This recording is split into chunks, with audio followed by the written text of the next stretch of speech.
ಕರ್ನಾಟಕದಲ್ಲಿ ಬಿಜೆಪಿಗೆ ಮತ್ತೆ ಸೋಲುವ ಭೀತಿ. 10ಕ್ಕೂ ಹೆಚ್ಚು ಕ್ಷೇತ್ರಗಳಿಗೆ ಸಮರ್ಥ ಅಭ್ಯರ್ಥಿಗಳಿಲ್ವಾ? ಕೇಂದ್ರ ಸಚಿವರುಗಳನ್ನೇ ಕಣಕ್ಕಿಳಿಸಲು ಪ್ಲಾನ್. ಸೋಲು. ರಾಜ್ಯ ಬಿಜೆಪಿಗೆ ಎಂಪಿ ಎಲೆಕ್ಷನ್ನಲ್ಲಿ ಮತ್ತೆ ಸೋಲುವ ಭೀತಿ ಎದುರಾಗಿದೆ.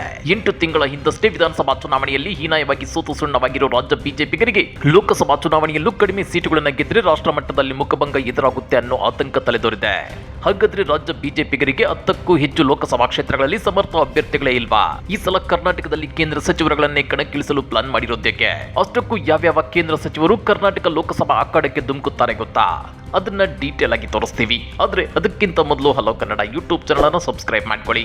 ಹಾಗೇನೇ ಪಕ್ಕದಲ್ಲಿರೋ ಬೆಲ್ ಬಟನ್ ಅನ್ನು ಪ್ರೆಸ್ ಮಾಡಿ. ಬಿಜೆಪಿಯಲ್ಲಿ ವಯೋಕಾರಣಕ್ಕೆ ಸ್ಪರ್ಧಿಸದಿರುವವರು ಮತ್ತು ಕಾರ್ಯಕರ್ತರು ಹಾಗೂ ಮತದಾರರಿಂದ ವಿರೋಧದ ಅಲೆ ಎದುರಿಸುತ್ತಿರುವವರು ಸೇರಿ ಸುಮಾರು 8 ರಿಂದ 10 ಲೋಕಸಭಾ ಕ್ಷೇತ್ರಗಳಿಗೆ ಸಮರ್ಥ ಅಭ್ಯರ್ಥಿಗಳಿಗಾಗಿ ಬಿಜೆಪಿ ಹುಡುಕಾಟ ನಡೆಸಿದೆ. ಮೋದಿ ಅಲೆ, ರಾಮ ಮಂದಿರ ನಿರ್ಮಾಣ ವಿಷಯ ಪಕ್ಷಕ್ಕೆ ಅನುಕೂಲಕರ ವಾತಾವರಣ ಸೃಷ್ಟಿಸಿದೆ. ಆದ್ರೆ ಸಮರ್ಥ ಅಭ್ಯರ್ಥಿಗಳು ಇಲ್ಲದಿದ್ರೆ ಕಷ್ಟವಾಗುತ್ತೆ. ಸಮರ್ಥ ಅಭ್ಯರ್ಥಿಗಳನ್ನ ಕಣಕ್ಕೆ ಇಳಿಸಿದ್ರೆ 20ಕ್ಕೂ ಹೆಚ್ಚು ಲೋಕಸಭಾ ಕ್ಷೇತ್ರಗಳನ್ನ ನಿರಾಯಸವಾಗಿ ಗೆಲ್ಲಬಹುದು ಅನ್ನೋ ಚರ್ಚೆ ಬಿಜೆಪಿಯಲ್ಲಿ ನಡೆದಿದೆ. ಈ ನಡುವೆ ವರಿಷ್ಠರು ಈ ಸಲ ಕೆಲ ಕ್ಷೇತ್ರಗಳಲ್ಲಿ ಹೊಸ ಪ್ರಯೋಗಕ್ಕೂ ಮುಂದಾಗಲೂಬಹುದು.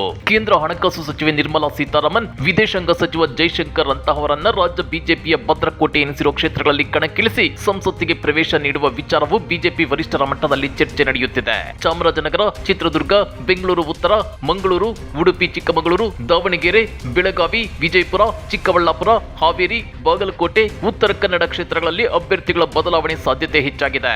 ಈ ಕ್ಷೇತ್ರಗಳ ಬಗ್ಗೆ ಬಿಜೆಪಿ ವರಿಷ್ಠರು ಕೆಲವು ಸುತ್ತಿನ ಸಮೀಕ್ಷೆಗಳನ್ನು ನಡೆಸಿದ್ದು, ಯಾರನ್ನ ಕಣಕ್ಕಿಳಿಸಿದ್ರೆ ಸೂಕ್ತ ಅನ್ನೋ ಬಗ್ಗೆ ಮಾಹಿತಿ ಕಲೆ ಹಾಕುತ್ತಿದ್ದಾರೆ. ಅಲ್ಲದೆ ರಾಜ್ಯ ಘಟಕವು ಈ ಕ್ಷೇತ್ರಗಳಿಗೆ ಕೆಲವು ಹೆಸರುಗಳನ್ನು ಸೂಚಿಸಲಿದೆ. ಆದ್ರೆ ವರಿಷ್ಠರ ತೀರ್ಮಾನವೇ ಅಂತಿಮ ಎನ್ನಲಾಗುತ್ತಿದೆ. ಪರಿಸ್ಥಿತಿ ಹೀಗಿರುವಾಗಲೇ ಮಾಜಿ ಸಚಿವ ಡಾಕ್ಟರ್ ಕೆ ಸುಧಾಕರ್ ಅವರು ದೆಹಲಿಗೆ ತೆರಳಿ ಬಿಜೆಪಿ ರಾಷ್ಟ್ರೀಯ ಸಂಘಟನಾ ಪ್ರಧಾನ ಕಾರ್ಯದರ್ಶಿ ಬಿಎಲ್ ಸಂತೋಷ್ ಅವರನ್ನ ಭೇಟಿಯಾಗಿ ಮಾತುಕತೆ ನಡೆಸಿದ್ದಾರೆ. ಬಿಎಲ್ ಸಂತೋಷ್ ಜೊತೆಗಿನ ಅವರ ಫೋಟೋ ಇದೀಗ ವೈರಲ್ ಆಗಿದೆ. ಚಿಕ್ಕಬಳ್ಳಾಪುರ ಲೋಕಸಭೆ ಟಿಕೆಟ್ಗೆ ಸುಧಾಕರ್ ಕಸರತ್ತು ನಡೆಸುತ್ತಿದ್ದಾರೆ ಎನ್ನಲಾಗುತ್ತಿದೆ. ನಿಮ್ಗೆ ಗೊತ್ತಿರಲಿ, ಇತ್ತೀಚೆಗೆ ಮಾಜಿ ಸಚಿವ ಕೆಎಸ್ ಈಶ್ವರಪ್ಪ ಕೂಡ ದೆಹಲಿಗೆ ತೆರಳಿ ಅಮಿತ್ ಶಾ ಅವರನ್ನ ಭೇಟಿಯಾಗಿ ಚರ್ಚೆ ನಡೆಸಿದ್ರು. ಇವರು ತಮ್ಮ ಪುತ್ರ ಕಾಂತೇಶ್ ರನ್ನ ಮುಂಬರುವ ಲೋಕಸಭಾ ಚುನಾವಣೆಯಲ್ಲಿ ಕಣಕ್ಕಿಳಿಸಲು ಟಿಕೆಟ್ಗಾಗಿ ಲಾಬಿ ನಡೆಸುತ್ತಿದ್ದಾರೆ ಎನ್ನಲಾಗಿತ್ತು. ಅದೇನೇ ಇದ್ರೂ ಫೆಬ್ರವರಿಯಲ್ಲಿ ಕೇಂದ್ರದ ಬಜೆಟ್ ಅಧಿವೇಶನ ಮುಗಿದ ಬಳಿಕ ಅಭ್ಯರ್ಥಿಗಳ ಮೊದಲ ಪಟ್ಟಿ ಬಿಡುಗಡೆಯಾಗುವ ಸಾಧ್ಯತೆ ಇದೆ.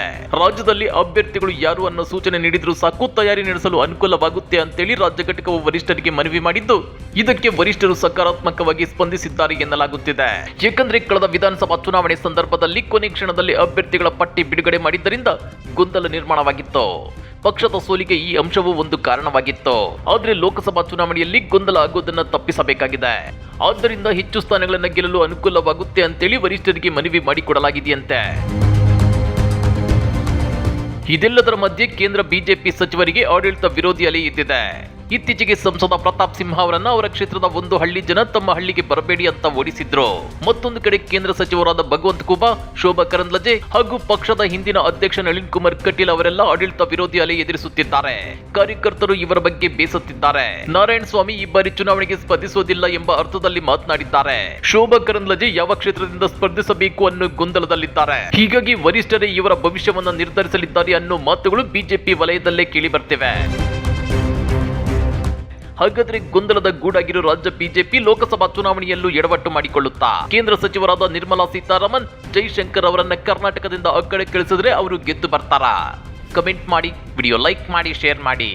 ಇಂಥ ಮತ್ತಷ್ಟು ರೋಚಕ ರಾಜಕೀಯ ಸುದ್ದಿಗಳನ್ನ ಮಿಸ್ ಮಾಡದೆ ನೋಡಬೇಕು ಅಂದ್ರೆ ಹಲೋ ಕನ್ನಡ ಯೂಟ್ಯೂಬ್ ಚಾನಲ್ ಅನ್ನ ಸಬ್ಸ್ಕ್ರೈಬ್ ಮಾಡ್ಕೊಳ್ಳಿ.